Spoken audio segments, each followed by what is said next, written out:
پاکستانی سفارتخانہ اور tourism authority of Thailand کے اشتراک سے بینکاک کے مقامی ہوٹل میں ایک سیمینار کا انعقاد کیا گیا، جس کا مقصد پاکستان کے لیے ٹورزم کی انڈسٹری کو فروغ دینا تھا۔ تقریب میں پاکستانی اور تھائی ٹور آپریٹرز کو مدعو کیا گیا تھا، جنہوں نے پاکستان میں موجود خوبصورت سیاحتی مقامات اور سیاحوں کے لیے سہولیات کے بارے میں شرکاء کو آگاہ کیا۔ اس تقریب کے مہمان خصوصی وفاقی وزیر برائے اقتصادی امور محمد حماد اظہر تھے۔ تقریب سے خطاب کرتے ہوئے وفاقی وزیر حماد اظہر اور سفیر پاکستان عاصم افتخار احمد نے شرکاء کو بتایا کہ پاکستان میں قدیم ترین تہذیب، ثقافتی ورثہ اور تاریخی مقامات سیاحوں کے لیے بھرپور کشش رکھتے ہیں۔ یہ تقریب ثقافت اور سیاحت کے ذریعے تھائی لینڈ اور پاکستان کے مابین لوگوں کے درمیان رابطوں کو فروغ دینے کے لیے سفارتخانے کی جاری کوششوں کا ایک حصہ ہے۔ FATF کا اجلاس ہوا ہے، اس میں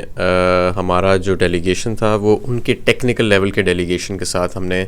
بات چیت کی ہے۔ جو پچھلے ایکشن پلان سے جو پچھلا ہمارا جوائنٹ گروپ کا اجلاس ہوا تھا اس سے اب تک، یعنی کہ پچھلے 4 ماہ کے اندر جو پروگرس ہوئی ہے، 4 سے 5 ماہ کے اندر، یہ ہمارا کام تھا کہ ہم انہیں بریف کریں، ٹیکنیکل لیول کے اوپر ان کے سوالات کے جواب دیں۔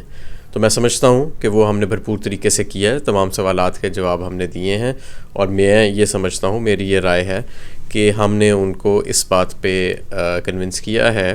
کہ پاکستان نے پچھلے 5 ماہ کے اندر جو ہے وہ کافی پروگرس کی ہے۔ آنے والے دنوں میں اب انہوں نے جو جسٹ ٹیکنیکل ڈیلیگیشن کو ہم نے بریف کیا ہے، ہماری بریفنگ کی بنیاد کے اوپر یہ ایک رپورٹ مرتب کریں گے جو اگلے ماہ FATF کے جو ممبرز کنٹریز ہیں ان کو پیش کیے جائے گی، اور اس رپورٹ کی بنیاد کے اوپر وہ پاکستان کے اسٹیٹس کا فیصلہ کریں گے۔ عمران یوسف، نیوز الرٹ، بینکاک۔